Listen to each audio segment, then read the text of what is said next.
여러분 안녕하세요. 윤석열 국민의힘 후보와 안철수 국민의당 후보 간에 후보 단일화가 될 것인가를 둘러싸고 요즘에 말이 많습니다. 안철수 후보가 강하게 치고 올라오고 윤석열 후보의 지지율은 떨어지다 보니까 야권에서는 결국 앞으로 후보 단일화 가능성이 더 커진 것 아니냐, 뭐 이런 얘기들이 나오고 있기 때문일 것입니다. 오늘은 우리 정치사에 있어서 후보 단일화의 역사가 어떻게 펼쳐져 왔는지, 또 성공한 후보 단일화와 실패한 후보 단일화의 차이점은 무엇인지 이걸 한번 살펴보도록 하겠습니다. 이런 부분들이 아마 야권의 후보 단일화에도 여러 가지 좀 시사점을 좀 주지 않을까 하는 그런 생각이 듭니다. 우리 정치사에서 이 후보 단일화가 처음 본격적으로 얘기된 것은 1987년 김영삼 전 대통령과 김대중 전 대통령, 이른바 YSDJ의 후보 단일화였죠. 당시에 이른바 민주화 흐름 속에서 야권 후보 단일화를 해야 된다, 그래서 반드시 군정을 종식시켜야 된다, 이런 여론이 굉장히 높았습니다. 그래서 YS와 DJ 단일화해라, 이런 압박이 굉장히 컸는데 결과적으로는 되지 않았죠. 통일민주당의 이 야당이었었는데 김영삼 전 대통령이 먼저 대선 후보 출마를 선언하고, 그리고 나와서 김대중 전 대통령 쪽에서 이제 통일민주당을 탈당해서 평화민주당을 창당을 하면서, 그리고 이제 김종필 전 국무총리가 이끌던 신민조공화당이죠. 신민조공화당, 이렇게 하면서 사파전이 펼쳐지면서 결과적으로는 이제 노태우 후보가 36.6%, 40%도 안 되는 득표로 대통령에 당선이 됩니다. 우리 정치사회에서 후보 단일화가 굉장히 강하게, 또 굉장히 중요하게 요구됐던 그런 시기임에도 후보 단일화가 이루어지지 않았던 그런 이제 케이스라고 봐야 되겠죠. 이제 1997년 DJP 단일화를 성공적인 후보 단일화의 대표적인 사례다, 이렇게 볼 수 있을 것 같습니다.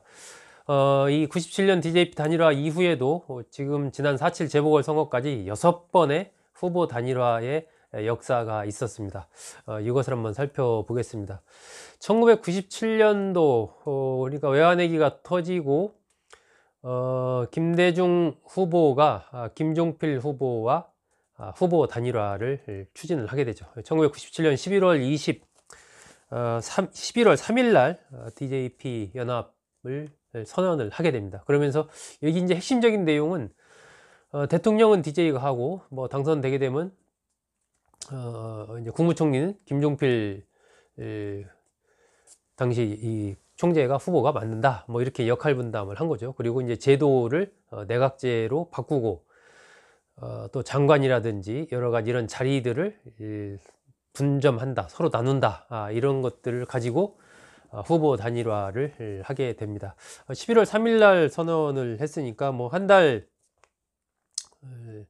좀 전에 이미 후보 단일화 부분이 확정이 돼서 이제 굴러가게 되는 거죠. 그러면서 같이 이제 선거운동도 하게 되고, 여기에 또 이 박대준 전 국무총리, 이 TK 쪽이죠. 박대준 전 국무총리까지 이제 합류를 하게 되면서 대선에서 충청도와 대구 경북에서 당시 신한국당 이해창 후보보다 더 많은 표를 얻게 되고, 최종적으로 39만 표를 김대중 후보가 앞서면서 최초의 평화적인 정권교체, 김대중 후보의 당선이라는 결과로 나타나게 되죠. 그런데 이제 원래부터 정치 세력, 워낙 이질적인 두 세력이 결합한 이런 것이 되다 보니까 그렇게 오래 가지는 못합니다. 한 2년 정도 지난 2000년 2월 24일 연정이 이제 붕괴가 되면서 각자의 길을 가게 되는, 후보 단일화를 통해서 정권을 잡는 데는 성공을 했지만 그 이후 과정에서 다시 갈라선 이른바 좀 불완전한 후보 단일화였다라고 이제 봐야 되겠죠. 그리고 나서 이제 들 수 있는 것이 2002년도에 있었던 노무현 후보와 정몽준 국민승리 21 후보 간의 후보 단일화입니다. 후보 단일화에서 이제 노무현 후보가 단일 후보로 확정이 돼서 같이 이제 정몽준 후보와 선거운동도 같이 펼치게 되는데, 투표일 하루 전날 정몽준 후보가 노무현 후보에 대한 지지를 철회를 하게 됩니다. 그래서 이제 노무현 후보가 정몽준 후보 집에까지 찾아가고 이러는데 만나주지를 않죠. 그런데 그 다음날 이런 부분들에 대해서 그야말로 엄청난 역풍이 불면서 노무현 후보가 당선되는 그런 결과로 이어지게 됩니다. 이것이 이제 후보 단일화가 성사가 돼서 쭉 같이 선거운동을 하다가 대선 투표일 하루 전에 후보 단일화가 깨진, 그러니까 내용상으로는 어떤 면에서 보면은 후보 단일화가 좀 계속 갔다라고 봐야 되겠죠. 그것이 역풍이든 어떻든 간에. 좀 이것도 뭐 이상한 후보 단일화였다, 뭐 이렇게 볼 수가 있죠. 그리고 2010년도에 경기도지사 선거와 관련해서 유시민 후보와 심상정 후보가 당시에 단일화를 하게 됩니다. 2010년 6월달 일인데, 유시민 심상정 후보가 단일화해서 당시 국민참여당 소속이었던 유시민 후보가 단일 후보로 나서게 되는 거죠. 그리고 이제 상대당에서는 이제 김문수 후보가 나서게 되는데, 이 김문수 후보가 승리를 하게 됩니다. 이런 부분들이 이제 어쩌면 단일화 부분에서 하나의 시사점을 주는 부분인데, 이 선거 자체가 6월 2일 날 있었거든요. 근데 단일화된 게 5월 30일입니다. 그러니까 불과 뭐 한 이틀 남겨놓고 심상정 후보가 이제 사퇴를 하는 그런 결과가 되다 보니까, 뭐 투표 용지에도 다 이미 이름도 그대로 심상정이라는 이름이 거기 인쇄가 돼 있고, 또 지지자들도 어떤 좀 마음을 추스리면서 다시 좀 단일 후보를 지지할 마음의 준비가 필요한데 시간이 너무 짧았던 거죠. 이틀밖에. 그래서 당시에 무효표가 18만 표나 엄청난 무효표가 나오면서 이런 부분들이 이제 그대로 단일 후보가 되긴 했지만 패배했던 그런 사례가 이제 2010년도에 있었던 유시민 심상정의 후보 단일화입니다. 그리고 2011년에 박원순 안철수 이제 후보 단일화가 있었고, 그리고 나서 또 이제 박영순 간에 박원순 두 사람이 또 겨루게 돼서 박원순 후보가 서울시장이 되지 않습니까? 이때 박원순, 안철수 요때의 또 후보 단일화 부분이 있죠. 당시에 어쨌든 지지율로는 안철수 후보가 훨씬 높았죠. 훨씬 높았고 박원순 후보보다는 뭐 비교가 안 될 정도로 높았는데, 어쨌든 당시에 이 안철수 후보가 뭐 정식 후보는 아니었지만 어쨌든 안철수 후보라고 제가 지칭을 하고 있습니다. 안철수 후보가 이렇게 박원순 후보에게 양보를 한 거죠. 양보를 했고, 그리고 나서 그 이른바 시민 후보 박원순 후보와 민주당 후보 박영선 후보가 붙어서 박원순 후보가 이제 승리하면서 박원순 후보와 나경원 후보가 맞붙게 되고, 그래서 이제 박원순이 승리를 하면서 서울시장이 되는 그런 과정을 겪게 됩니다. 2012년 대선 때 안철수 후보가 다시 이제 대선에 이때 도전을 하게 되죠. 그때도 뭐 인기가 상당했습니다. 2011년, 2012년 이른바 안풍이 불 때라고 해서 안철수 바람이 엄청나게 세게 불고 있을 그럴 때였죠. 당시에 이제 문재인 후보와 안철수 후보가 맞붙게 됩니다. 민주통합당 문재인 후보 그리고 안철수 후보가 뭐 여러 가지 단일화를 둘러싸고 협상단을 구성해서 뭐 많은 얘기들을 하게 되는데, 협상이 잘 진행이 안 되죠. 지지부진하게 뭐 서로 감정 싸움도 하게 되고 막 이렇게 됩니다. 그러다가 안철수 후보가 11월 23일 날 사퇴를 하죠. 그러면서 내가 사퇴하겠다. 문재인 후보에게 이제 이때도 또 양보를 하게 되죠. 높은 지지율이 있었음에도 어떤 경선이나 여론조사 이런 걸 거치지 않고 양보를 한 뭐 또 그런 좋은 의미에서는 양보고, 또 어떤 의미에서 보면은 그 과정을 견디지 못하고 물러선 뭐 그런 경우라고 볼 수도 있죠.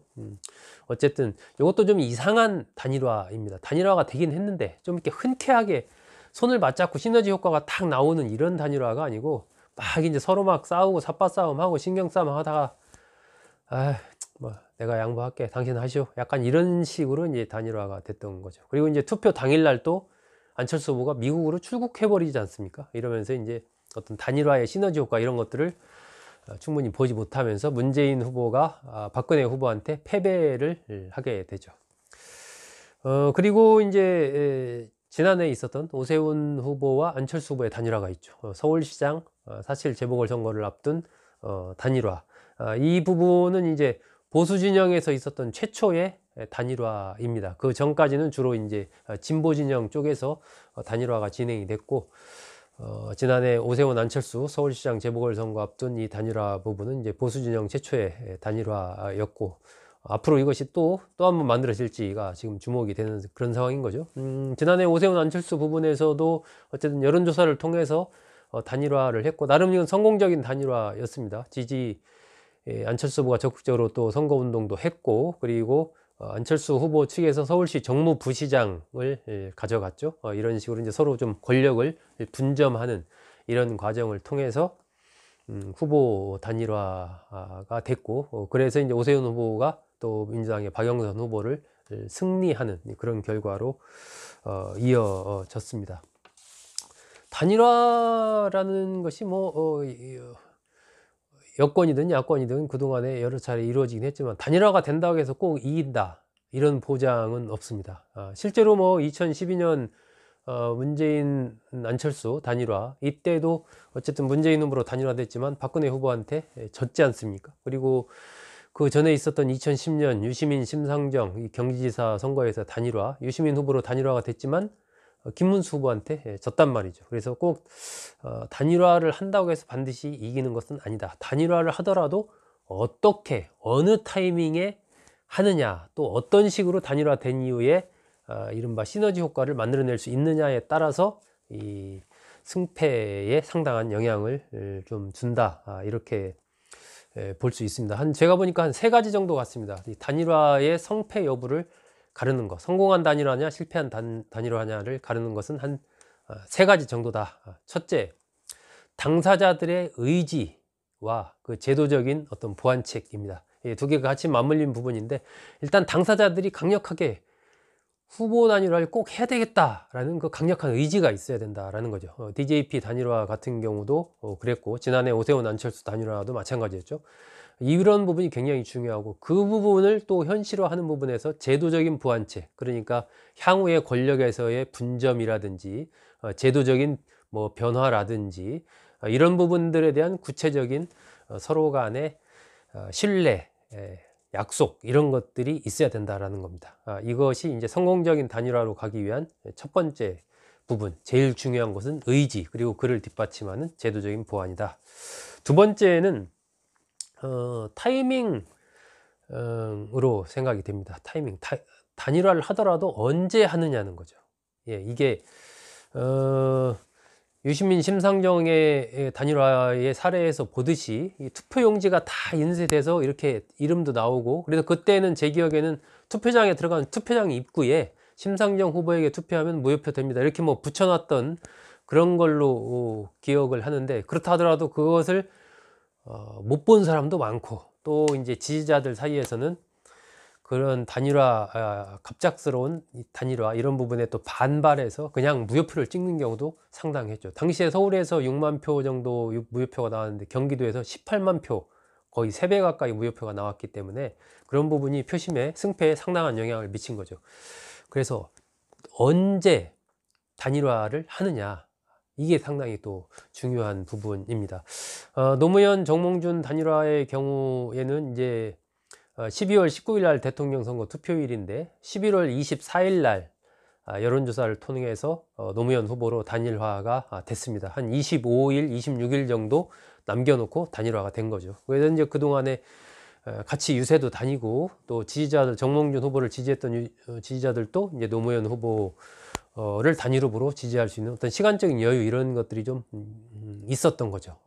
하루 전날 정몽준 후보가 철회하긴 했지만, 어쨌든 25, 6일 전에 쭉 되면서 그 흐름들을 쭉 다져갈 수 있는 시간이 있었는데, 반면 심상정 유시민 단일화의 경우에는 불과 이틀 남겨놓고 심상정 후보가 사퇴하면서 단일화가 됐기 때문에 지지자들의 심리적인 측면에서, 또 현실적으로 투표 용지에 이름이 인쇄되는 이런 부분에서나 상당히 여러 가지로 어려움이 있었다. 그런 측면에서 본다면 이 타이밍, 이 투표 용지에 이름이 인쇄되기 전에는 해야 된다, 아무리 늦어도. 그리고 이제 후보 등록 전에 하면은 제일 좋겠지만, 후보 등록 이후라도 용지가 인쇄될 때 그 이름에 X표가 이제 그 후보 단일화가 되면 거기서 패배한 사람 이름에 X표가 되지 않습니까? 그러면은 그래도 좀 나은데, 그렇지 않고 심상정 유시민의 경우처럼 다 그냥 그조차도 아니고 인쇄가 다 된 이런 상황에서 되면은 효과가 점점점 반감된다라는 거죠. 그래서 이런 타이밍이 중요하다. 세 번째는 어떻게 단일 후보가 된 이후에 선거운동을 하느냐 하는 이 부분입니다. 그러니까 같이 이제 뭐 유세도 같이 다니고 같이 손 흔들고 막 이렇게 혼연일체가 돼서 일심동체가 돼서 선거운동을 하는 이제 그런 경우와 2012년도 문재인 안철수 단일화의 경우처럼, 물론 안철수 후보가 문재인 후보를 지지하는 활동을 하긴 했지만 그렇게 막 적극적으로 이렇게 한 몸이 돼서 하지는 않았거든요. 거기다가 이제 투표일 날 또 미국으로 갔지 않습니까? 이제 이러한 형식의 단일화가 됐을 때는 단일화를 했다고 해도 효과가 반감된다라는 거죠. 그렇기 때문에 향후에 있을 수 있는 윤석열 후보와 안철수 후보의 단일화 부분에서도 이러한 세 가지가 저는 굉장히 좀 중요하지 않나 하는 생각이 듭니다. 오늘은 정치권의 이슈로 떠오른 이 후보 단일화 관련해서 한국 정치사에 있어서 후보 단일화의 역사와 성공한 단일화 또 실패한 단일화의 차이는 무엇인지 말씀드렸습니다. 여러분 고맙습니다.